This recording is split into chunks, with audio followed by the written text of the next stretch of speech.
C'è un gatto nero. I gatti veri mi seguono fin da casa. Ciao a tutti, siamo a Batumi. Forse oggi il tempo ci sarà clemente. Adesso vi facciamo vedere dove ci porterà la giornata di oggi. Ieri non abbiamo fatto vedere tutto, ma siamo arrivati da questa direzione qua.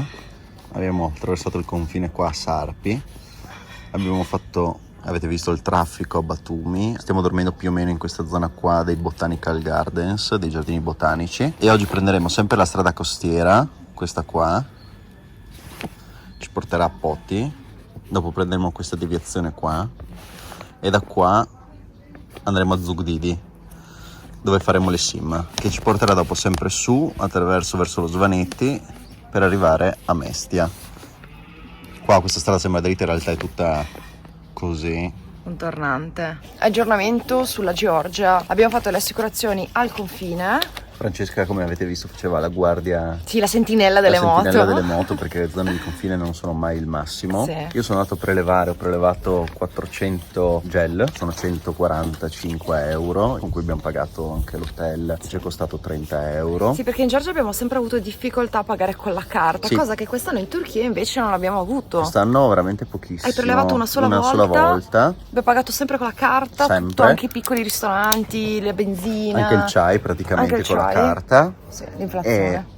L'inflazione aiuta, così la gente usa di più il POS, se no, perché così convertono in euro, in dollari subito nei depositi. Io ho fatto le assicurazioni, 40 euro 2 moto, 2 settimane, quindi 20 euro a moto a settimana. Obbligatoria l'assicurazione Che è georgiana. obbligatoria. A me era nel 2018, quando ero con la Jeep, stavo tornando indietro dalla Mongolia, mi è successo che avevo passato il confine a Kazbeji, quindi a Vladikavkaz, sulla strada militare georgiana, dalla Russia per entrare in Georgia. Non mi avevano fatto l'assicurazione, ho fatto tutta la Georgia. Sono arrivato al confine con la Turchia e la Georgia e mi hanno detto che per uscire dovevo fare l'assicurazione, quindi mi hanno fatto fare l'assicurazione al confine in uscita, verso 30 euro così con la macchina, completamente senza senso. Comunque stare senza assicurazione non è una grande idea. Ma sì, poi non so cosa coprano, se ti costa 20 euro. Le sim al confine ci chiedevano una cifra folle, tipo 25 euro a sim, quando credo che costino pochissimi euro. Se la mia teoria è giusta, facciamo 2 ore da qua che di strada, In questo caso Osmand che usiamo è fantastico perché ha le mappe offline, per Esatto. cui anche senza internet noi comunque navighiamo senza problemi. Deve aver scaricato ovviamente prima la mappa del paese. Poi non è il massimo per la ricerca dei posti, per cui è meglio che ci si segni quando si ha il wifi, tipo copiando le coordinate da Google Maps del posto,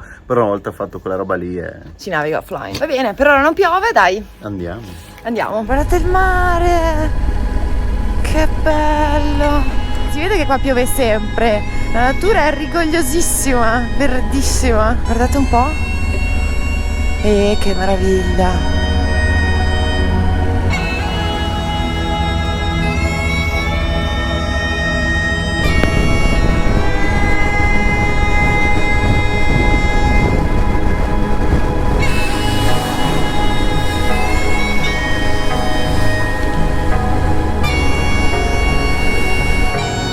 Fuori dal porto di Poti, sta città un pochino 100 km a nord di Batumi, che dovrebbe essere il porto commerciale della Georgia.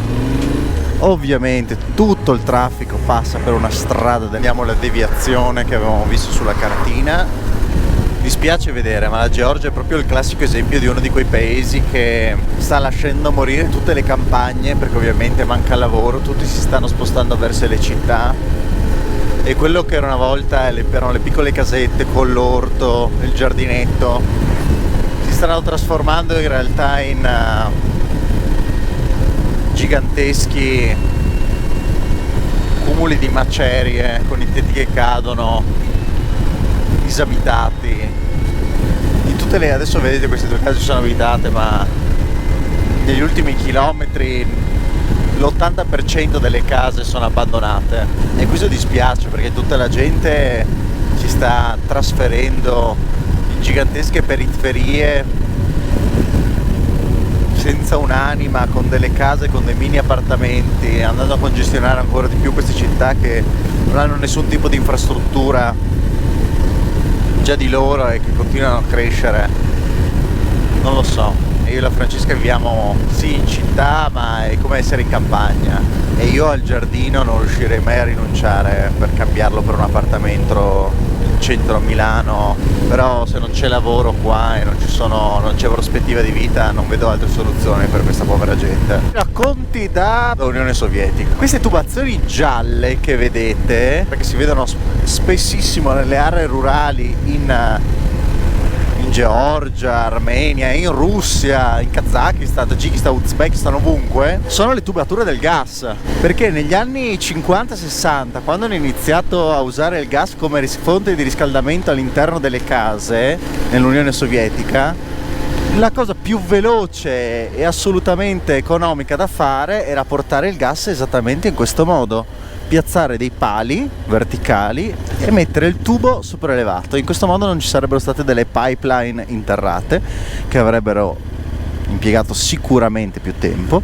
Quindi sono dei tubi saldati, pressurizzati per vedere se tenesse la saldatura, molto spesso a elettrodo, più alti dove c'è l'ingresso della casa. I contatori li vedete esterni. I contatori fra l'altro sono stati messi dopo, perché all'epoca dell'Unione Sovietica i contatori non erano nemmeno presenti, il riscaldamento era gratuito e fornito dallo Stato, e adesso li stanno interrando molto spesso perché oggettivamente sono una bruttura. Noi abbiamo usato il gas negli ultimi 30-40 anni, prima usavamo il gasolio, c'erano le cisterne di gasolio, anche a casa mia c'era la cisterna di gasolio, di nafta, prima ancora la legna, quindi questo è stato un grande passo avanti alla Soviet style. La parte visiva non è importante, la parte pratica lo è. Piantiamo pali, portiamo tubi e via, riscaldamento gratis a tutti. Stiamo andando al negozio di telefonia per comprare le SIM. Ho scoperto che questo qua è chiuso per lavori in corso, adesso andiamo da un altro che fa le SIM, perché Magti qua è chiuso, che in puntina dei piedi cerca di girarsi.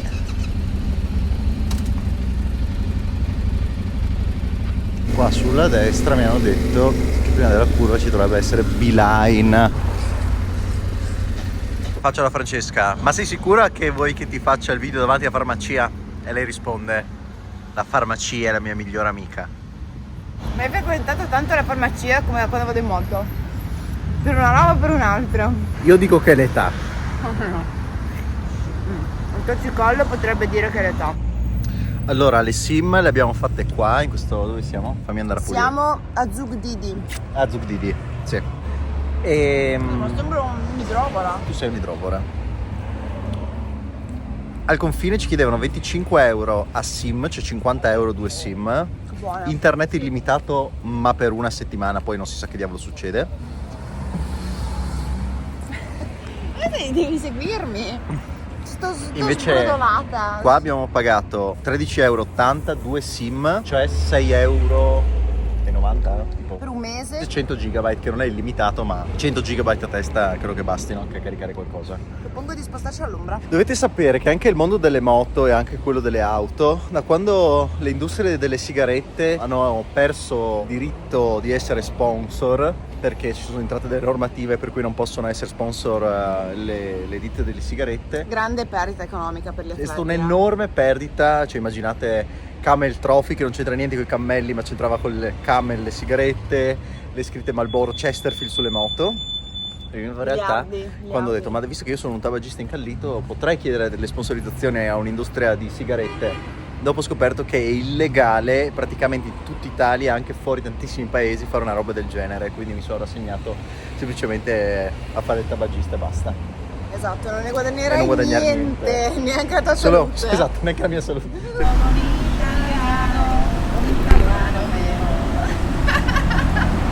Arrivederci. Vai. Dovete sapere che la Francesca, quando non trova un bagno, diventa leggermente intrattabile. Storia della Francesca che cerca un posto appartato per fare pipì, ma non lo trova, almeno con i suoi standard, per cui si imbestialisce, per cui le ho detto: vai avanti e fermati dove vuoi. Ma io ho già visto 400 posti dove sarei potuto fermare, fare la pipì dietro, nascosto dietro qualcosa. e la storia continua. E la storia finisce che Francesca è andata in bagno.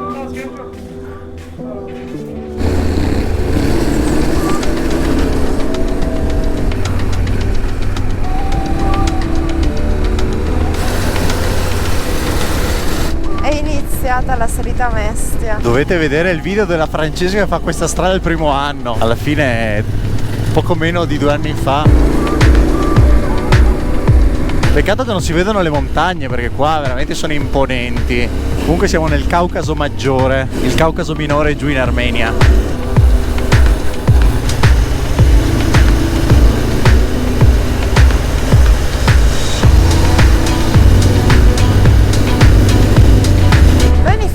Ricordo che questo bacino d'acqua era molto più in là, invece adesso è arrivato subito. Come cambiano le sensazioni.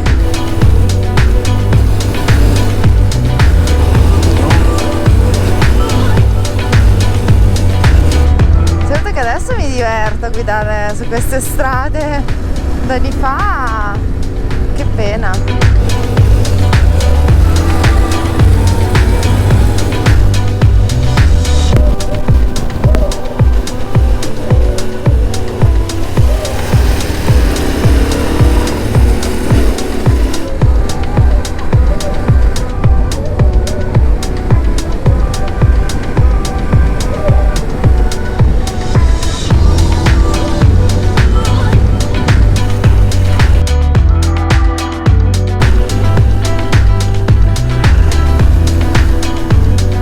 Pieno di gallerie. Chissà se la vecchia è ancora viva o è morta. Quella vecchia pazza. Mi ricordo che aveva un negozietto di alimentari. Certo.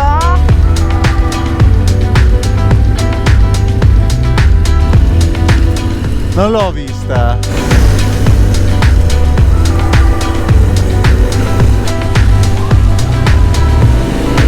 Ha piovuto per venire giù così marrone l'acqua.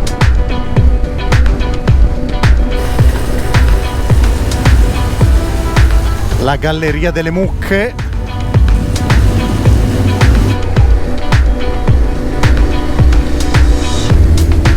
Guardate che belle queste gallerie scavate nella roccia della montagna.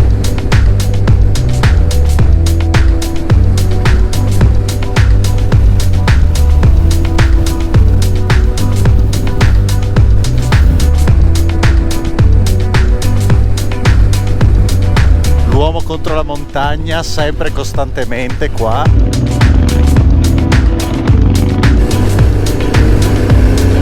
Qua è veramente venuto giù un casino di acqua da qualche parte. 2 anni fa l'acqua era di colore verde.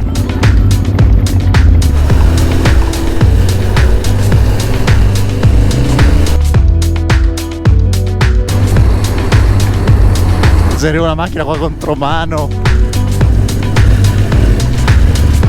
Ricordo questi tornanti. Voi non vi siete mai spostate da qui in 2 anni?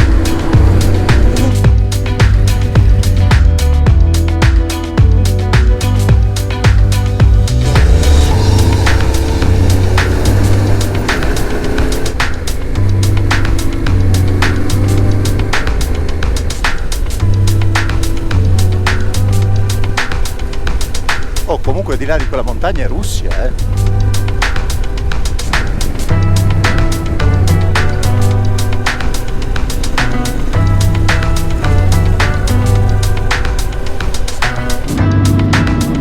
A torre del XIII secolo.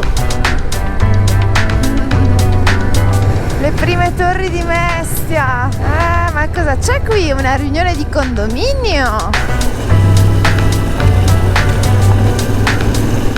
Eccola qui, la nostra San Gimignano Giorgiana. Torri per faida. Ti sta poco simpatico il vicino di casa? Costruisci una torre in modo che ti puoi difendere.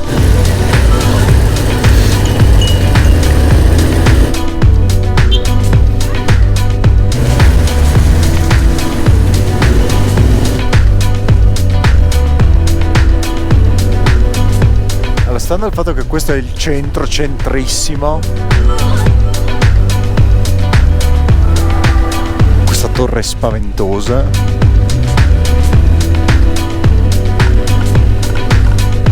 Qua c'è il supermercato.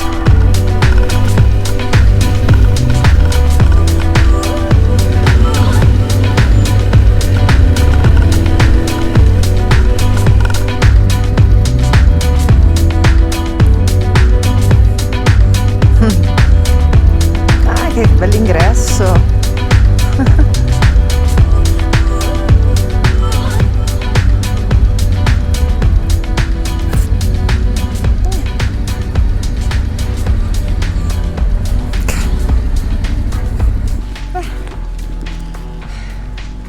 Siamo arrivati.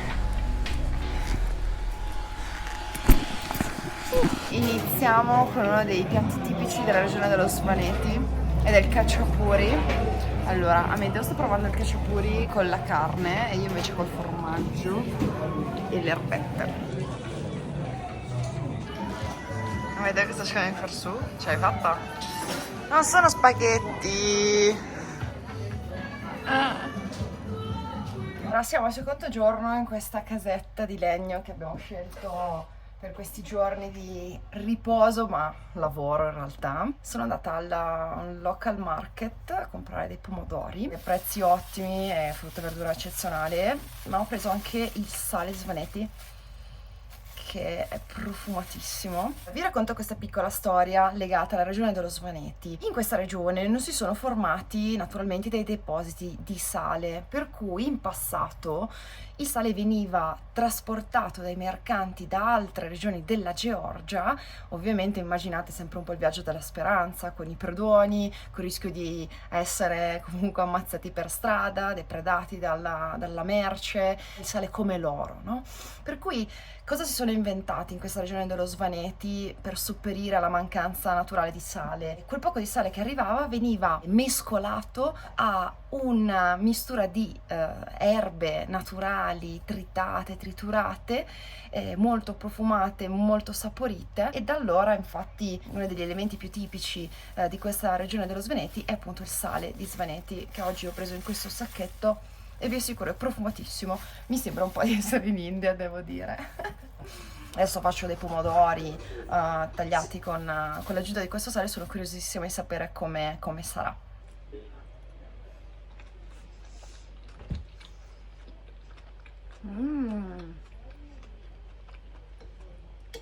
È saporitissimo questo sale. Questo è pollo in crema di latte con l'aglio, e l'aglio si sente fin da qua, quindi questa notte non ho nessuna paura.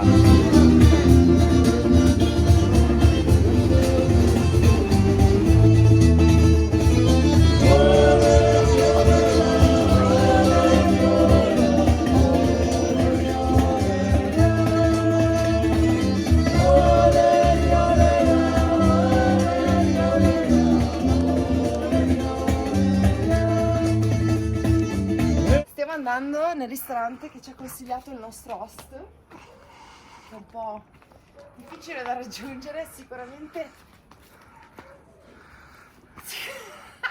Stavo morendo, ho ancora male dall'incidente.